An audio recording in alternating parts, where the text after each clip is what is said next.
System number 1 that's now finally pushing out of Texas, and then weather system number 2 already developing out on the west coast in California, and that could cause some pretty tricky holiday travel for some of you. We're going to talk about kind of big outlook for next week and what that second weather system will mean for our Turkey Day forecast in just a minute. So if you're traveling, you definitely want to stay tuned because we have quite a few things to cover.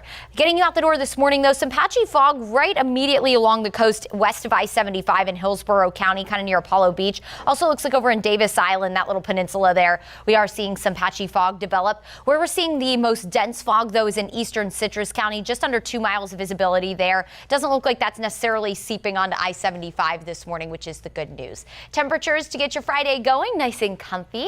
We're back in the 50s inland, 60s closer to the water, 64 in Tampa, 61 in Dunedin, 62 in Seminole, 56 in Trinity, 54 in Zephyr Hills, 53 in Brooksville, and 58 right now in Frostproof. Another beautiful day today. Get out and enjoy it at your lunch hour, near 80. We'll head into the low to mid 80s, and if you do have any evening plans tonight, we'll drop into the 70s around 5 o'clock, low 70s at 7. So nice and mild night if you are headed over to the Winter Village or any of your Friday night plans. Tomorrow morning, Miles for Moffett kicks off.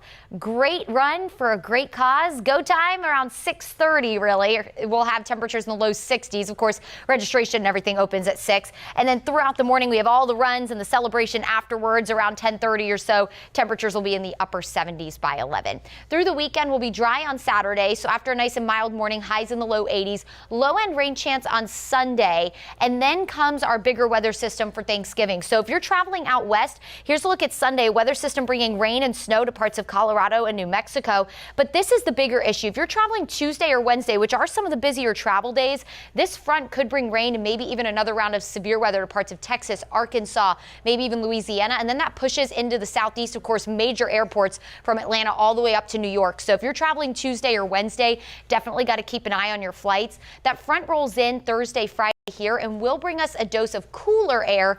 And by cooler, I mean we'll go from the mid 80s maybe to the low to mid 70s after Thanksgiving into the following weekend for things like Black Friday shopping. Marine forecast looks good today. Smooth on the bay waters, seas at about a foot. 7-day forecast shows warm and mostly dry with low end rain chances returning Sunday, Wednesday, and for Thanksgiving Thursday.